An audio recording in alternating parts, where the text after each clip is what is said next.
नमस्कार दोस्तों, आपके अपने YouTube channel SSK education point पर स्वागत है। दोस्तों, आज हम करंट अफेयर पर्यावरण अध्ययन करंट अफेयर पार्ट 2 लेकर आए हैं। इसके पहले हमने पर्यावरण अध्ययन करंट अफेयर्स का पहला वीडियो अपलोड कर दिया है। यदि आप उस वीडियो को नहीं देखे हैं तो डिस्क्रिप्शन बॉक्स में लिंक है, आप वहां पर जाकर उस वीडियो को देख सकते हैं। तो चलिए दोस्तों, शुरुआत करते हैं आज के करंट अफेयर पर्यावरण अध्ययन से रिलेटेड दूसरे पार्ट की। तो पर्यावरण अध्ययन करंट अफेयर पार्ट 2 का आज का पहला पॉइंट है, राष्ट्रीय पर्यावरण संबंधी मानक प्रयोगशाला की आधारशिला प्रधानमंत्री नरेंद्र मोदी ने कहां रखी है। राष्ट्रीय पर्यावरण संबंधी मानक प्रयोगशाला की आधारशिला प्रधानमंत्री नरेंद्र मोदी के द्वारा कहां रखी गई है? नई दिल्ली में रखी गई है और इसका थीम है metrology for the inclusive growth of the nation. Metrology for the inclusive growth of the nation इसका थीम है, यानी कि राष्ट्रीय पर्यावरण संबंधी मानक प्रयोगशाला की आधारशिला प्रधानमंत्री नरेंद्र मोदी ने कहां पर रखी है? नई दिल्ली में। दोस्तों, अगर हम बात करें भारत के किस बांध पर 600 मेगावाट की फ्लोटिंग ऊर्जा परियोजना का निर्माण किया जाएगा? ओंकारेश्वर बांध। ओंकारेश्वर बांध मध्य प्रदेश में है। ओंकारेश्वर बांध मध्य प्रदेश में है और भारत के 600 मेगावाट की फ्लोटिंग ऊर्जा परियोजना का निर्माण किया जाएगा। दोस्तों, अगर हम बात करें किस नगर निगम ने बढ़ते प्रदूषण को देखते हुए थैला बैंक की शुरुआत की है? थैला बैंक की शुरुआत किस नगर निगम के द्वारा शुरू किया गया है? लखनऊ नगर निगम के द्वारा। लखनऊ नगर निगम के द्वारा भी हाल ही में थैला बैंक की शुरुआत की गई है, जो बढ़ते प्रदूषण को देखते हुए इस तरह के पहल को शुरू किया गया है। आपसे प्रश्न पूछे, थैला बैंक की शुरुआत किस नगर निगम के द्वारा हुई है? थैला बैंक की शुरुआत लखनऊ नगर निगम के द्वारा किया गया। पर्यावरण अनुकूल खादी प्राकृतिक पैंट को किसने लॉन्च किया? खादी प्राकृतिक पैंट। पर्यावरण के अनुकूल खादी प्राकृतिक पैंट को किसने लॉन्च किया है दोस्तों? नितिन गडकरी ने। किसने लॉन्च किया है? नितिन गडकरी के द्वारा अनुकूल खादी प्राकृतिक पैंट को लॉन्च किया गया है। दोस्तों, अगर हम बात करें पक्षी महोत्सव कलरव। पक्षी महोत्सव कलरव के कारण खबरों में आई नागी नकटी बर्ड सेंचुरी किस राज्य में है? नागी नकटी बर्ड सेंचुरी किस राज्य में है? बिहार में। नागी नकटी बर्ड सेंचुरी कहाँ स्थित है? बिहार में। किस मंत्रालय ने पर्यावरण को प्रदूषित करने वाले पुराने वाहनों पर ग्रीन टैक्स लगाने का निर्णय लिया है? सड़क परिवहन मंत्रालय ने। सड़क परिवहन मंत्रालय ने पुराने वाहनों पर ग्रीन टैक्स लगाने का निर्णय लिया है। भारत का पहला वेटलैंड संरक्षण और प्रबंधन केंद्र, बहुत ही महत्वपूर्ण है दोस्तों, वेटलैंड संरक्षण और प्रबंधन केंद्र किस शहर में स्थापित किया गया? चेन्नई में। जो भारत का पहला वेटलैंड संरक्षण और प्रबंधन केंद्र होगा, कहां पर स्थापित किया गया है? चेन्नई में। समुद्री शैवाल पार्क के किस राज्य में स्थापित करने का निर्णय लिया गया है? समुद्री शैवाल पार्क की स्थापना तमिलनाडु राज्य में किया जा रहा है। किस राज्य में किया जा रहा है? तमिलनाडु राज्य में समुद्री शैवाल पार्क की स्थापना किया जा रहा है। दूसरा हम कहें वन्य जीव संरक्षण के लिए लाइफ टाइम सर्विस अवार्ड 2020 किसने जीता? थियोडर भास्करन ने वन्य जीव संरक्षण के लिए लाइफ टाइम सर्विस अवार्ड 2020 जीता है। दोस्तों, अगर हम बात करें 2020 tree city of the world के रूप में भारत के किस शहर को चुना गया है? हैदराबाद को 2020 tree city of the world के रूप में चुना गया है। केंद्र शासित प्रदेश में अटल पर्यावरण भवन का उद्घाटन किया गया है। कौन सा ऐसा केंद्र शासित प्रदेश है जहां पर अटल पर्यावरण भवन का उद्घाटन कहां किया गया? लक्षद्वीप में। अटल पर्यावरण भवन का उद्घाटन कहां किया गया दोस्तों? लक्षद्वीप में किया गया है। दूसरा हम बात करें अशफाक उल्लाह एवं प्राणी उद्यान उत्तर प्रदेश के किस शहर में खोला गया है? अशफाक उल्लाह प्राणी उद्यान किस राज्य में? गोरखपुर में। गोरखपुर जिले में, उत्तर प्रदेश के गोरखपुर जिले में अशफाक उल्लाह एवं प्राणी उद्यान खोला गया है। अंबोली जैव विविधता विरासत स्थल किस राज्य में स्थापित करने की घोषणा की गई है? अंबोली जैव विविधता विरासत स्थल महाराष्ट्र में स्थापित करने की घोषणा की गई है। अंबोली जैव विविधता विरासत स्थल किस राज्य में स्थापित करने की घोषणा की गई है? महाराष्ट्र में। किस देश में पर्यावरण क्षति करने वाले व्यक्ति को दंडित करने के लिए इकोसाइड बिल लाया गया है?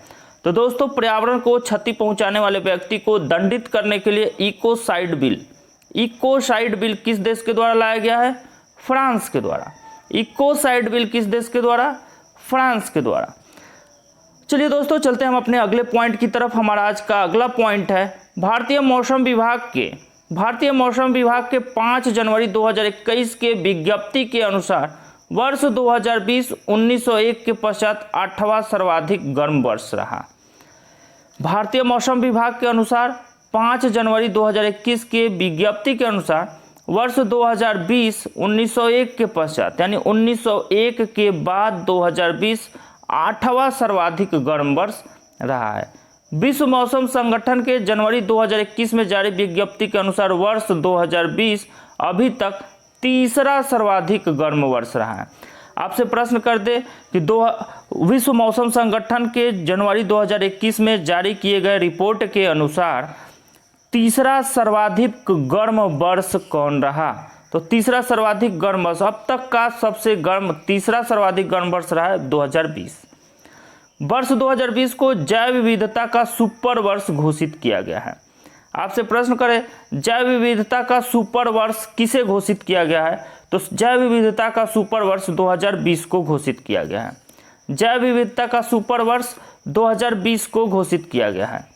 अगला पॉइंट है उत्तराखंड के उत्तरकाशी में भारत का पहला हिम तेंदुआ संरक्षण केंद्र स्थापित किया गया है।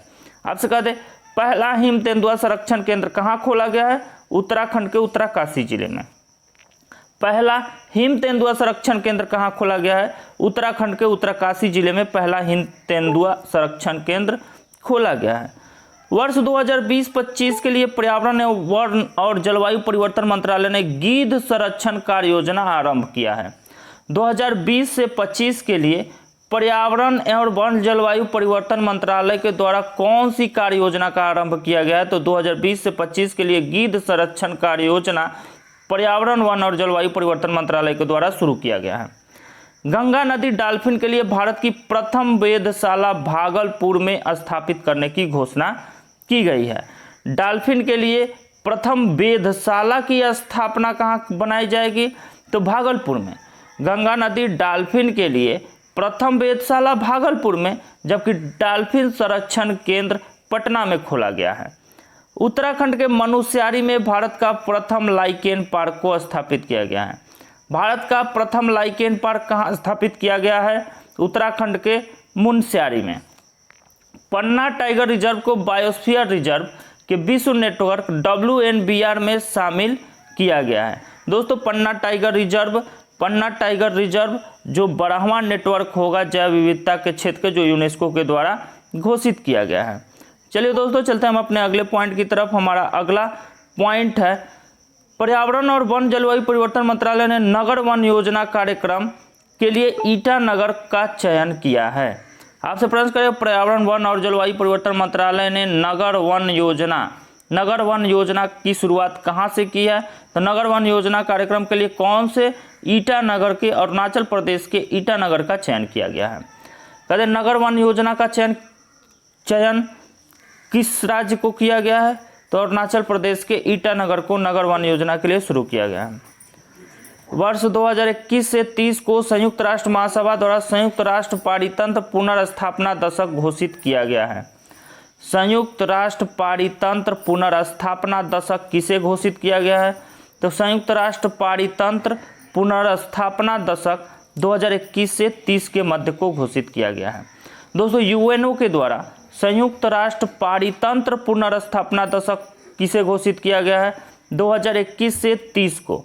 2021 से 30 को संयुक्त राष्ट्र महासभा द्वारा संयुक्त राष्ट्र पारितंत्र पुनर्स्थापना दशक घोषित किया गया है। लिविंग प्लैनेट रिपोर्ट 2020 के द्वारा किस संस्था द्वारा किया गया है? लिविंग प्लैनेट रिपोर्ट 2020 किस संस्था द्वारा किया गया है? तो वर्ल्ड वाइल्ड लाइफ फंड के द्वारा लिविंग प्लैनेट रिपोर्ट 2020 जारी किया गया है। लिविंग प्लैनेट रिपोर्ट 2020 जारी किया गया है। इस रिपोर्ट के अनुसार वर्ष 1970 से 2017 तक स्तनधारियों, पक्षियों, उभयचरों, सरीसृपों और मछलियों की आबादी में 68% की गिरावट देखी गई है। वर्ल्ड वाइल्ड लाइफ फंड के द्वारा जारी लिविंग प्लैनेट रिपोर्ट के अनुसार 1970 से 2016 तक के स्तनधारियों, पक्षियों, उभयचरों, सरीसृपों और मछलियों की आबादी में 68% की गिरावट देखी गई है। भारत के लगभग 1/3 आर्द्रभूमियाँ लुप्त हो गई हैं।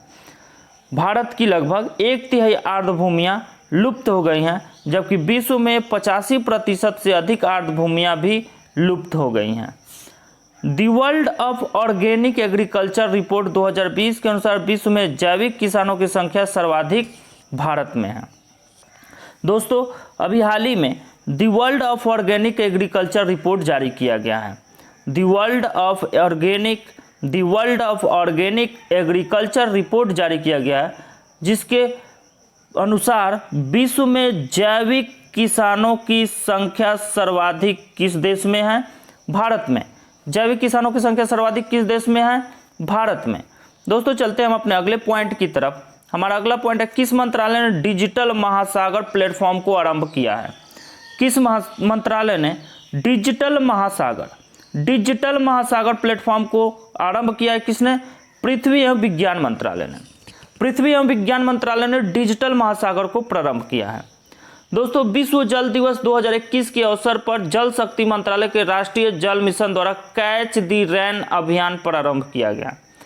कैच द रेन अभियान कब प्रारंभ किया गया? विश्व जल दिवस 2021 के अवसर पर।